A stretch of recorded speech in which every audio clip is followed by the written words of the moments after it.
नमस्कार दोस्तों, आप देख रहे हैं खबर किसान की YouTube चैनल। मैं हूं आपका दोस्त अंकित शर्मा और आज हम आप पहुंचे हैं ग्रेटर नोएडा के ही धनशी फार्म्स पे, जहां पर HF गायों का गौपालन हो रहा है और इस पूरे फार्म का संचालन कर रहे हैं दुष्यंत जी। आज दुष्यंत जी से जानेंगे कि जब हम HF गाय का काम करते हैं, डेयरी फार्म खोलना चाहते हैं, तो किन किन बातों का ध्यान रखना चाहिए। बहुत बहुत स्वागत है आपका। नमस्कार अंकित जी, आपका भी स्वागत है हमारे फार्म में। तो आप अपना अनुभव साझा करिए कि आपने इस पूरे फार्म पे जो गाय रखी हुई हैं, आप कहाँ से लाते हैं, किन किन बातों का ध्यान रखते हैं, हमारे दर्शकों को बताइए। अंकित जी, पहली चीज़ तो गाय को हम लोग जो जहाँ से ला रहे हैं वो हम पंजाब में केसर सिंह जी हैं नाभा में, तो वहाँ से तो हम गाय परचेज़ करते हैं सारी।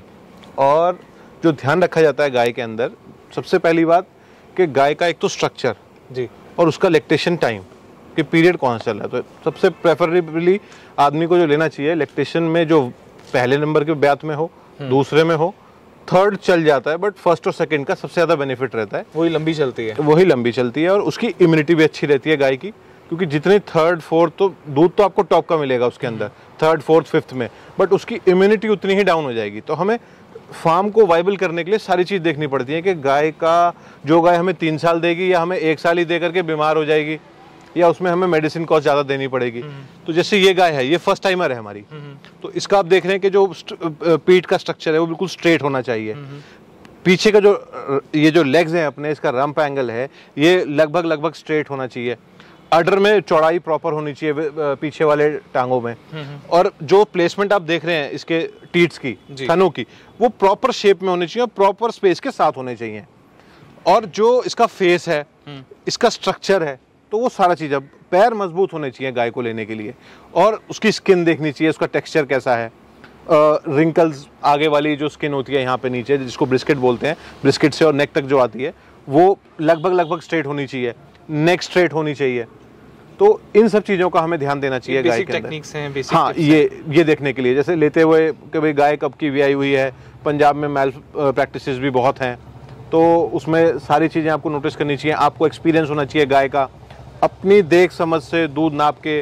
प्रेग्नेंट गाय ले रहे हैं तो कितने प्रेग्नेंट है, कई लोग बच्चा लगा के दे देते हैं, कई बार उसमें मालूम चल, मतलब अपने एक्सपीरियंस से ही आप उससे पकड़ सकते हैं कि भाई कैसी गाय हमें लेनी है।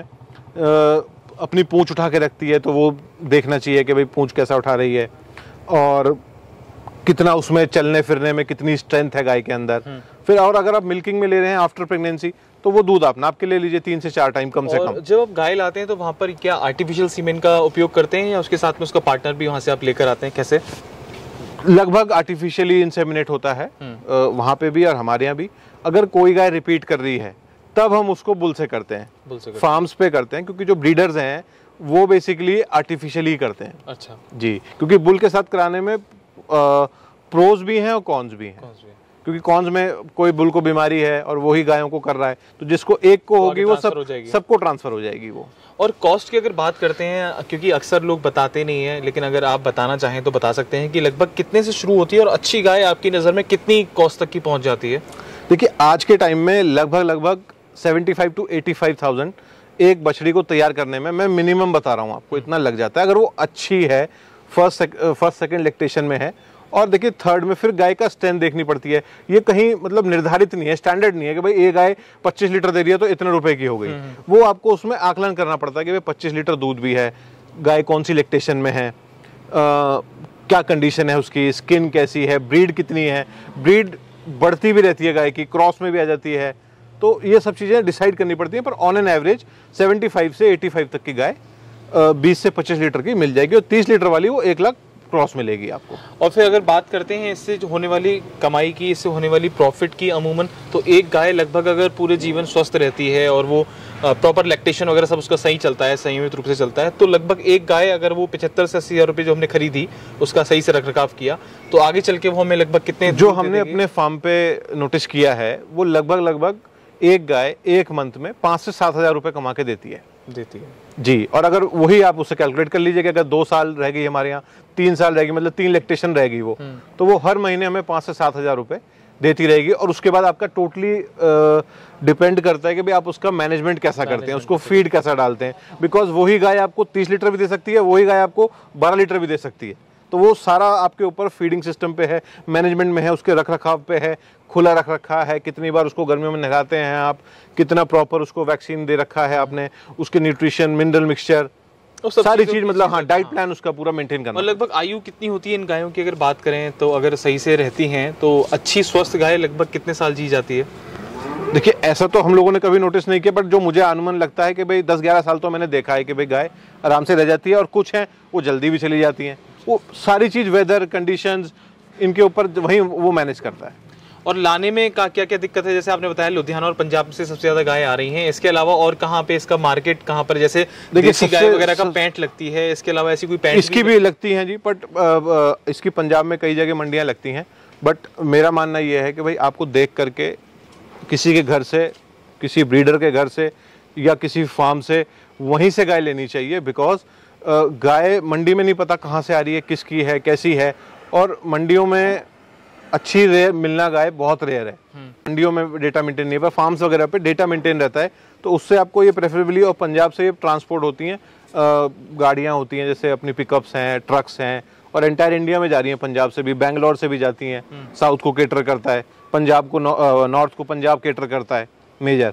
तो अभी हम लोग कोशिश कर रहे हैं कि यहाँ पे एक ब्रीडिंग सेंटर भी डेवलप करें। लगभग आपके पास कितनी गायें हैं इस फार्म पर? अभी हमारे पास लगभग 100 गायें हैं, और हम लोग 30 हीफर्स के साथ इस साल आगे काम कर रहे हैं। तो नेक्स्ट दिसंबर तक उनकी काविंग हो जाएगी।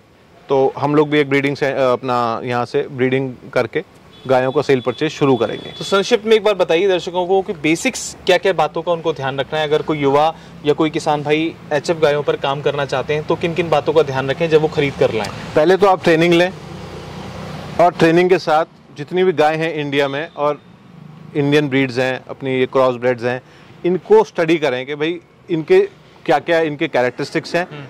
फिर उसको आप एनालाइज करें, घूमें मार्केट में जा करके, लोगों से सर्च करें, नंबर ऑफ फार्म्स पे विजिट करें, R&D करें कि भाई कैसी गाय होती है। पहले गाय के बारे में आप जानिए, फिर गाय का हैबिट्स देखिए कि भाई गाय की हैबिट्स क्या क्या हैं, कैसे वो खाती है, कैसे वो पीती है। तो वो जल्दी, मतलब it is a long process, थोड़ा फैमिलियर होना पड़ेगा, फैमिलियर होना पड़ेगा जी। जैसे मेरे को आज 3 साल हो गए, तो मैंने फर्स्ट ईयर में मैं कुछ भी नहीं जानता था गाय के बारे में। अब मुझे इतना है कि भाई गाय कैसे खाती है, कितना खाती है, कैसे उसके चलने का है, तो उसकी मतलब लैंग्वेज रीड करनी पड़ेगी आपको। तो उसके बाद जो मैंने आपको बेसिक्स पॉइंट बताए कि भाई जो इसकी रीढ़ की हड्डी है वो सीधी होनी चाहिए, आगे का देखिए एंगल कितना अच्छा है, फिर फेस देखिए, कान छोटे होने चाहिए एचएफ गाय के, टांगे बिल्कुल प्रॉपर होनी चाहिए, अडर जितना छोटा हो उतना अच्छा है, कॉम्पैक्ट फिट अडर होना चाहिए, बॉडी फिट होनी चाहिए, लूज नहीं होनी चाहिए, और प्रॉपर गैप होना चाहिए टीट्स के अंदर। फिर उसको चला के फिर आके सब चीज़ें आपको नोट करनी पड़ेंगी। फिर मिल्क को आपको एनालाइज करना पड़ेगा, कितना मिल्क दे रही है, तो उस हिसाब से ये चीज़ आप जज कर सकते हैं कौन सी गाय लेनी है, कैसे लेनी है, और जितना ब्रीडेड गाय हो सके उतनी लीजिए। तो ये थे हमारे साथ दुष्यंत जी, जिन्होंने हमको बताया कि एचएफ गायों का गौपालन करने जा रहे हैं तो किन किन बातों का ध्यान रखें, कहाँ से खरीदें, कैसे खरीदें। और अगर आप भी इससे रिलेटेड कोई भी और जानकारी जानना चाहते हैं तो नीचे डिस्क्रिप्शन में हम आपको दुष्यंत जी का नंबर दे देंगे, आप इनसे संपर्क कर सकते हैं और जान सकते हैं कि कैसे वो एचएफ गाय पर काम कर रहे हैं, अपना अनुभव आपके साथ साझा कर लेंगे। तो बने रहिए हमारे साथ, देखते रहिए खबर किसान की यूट्यूब चैनल हम थे धनशी फार्म्स में। धन्यवाद, नमस्कार।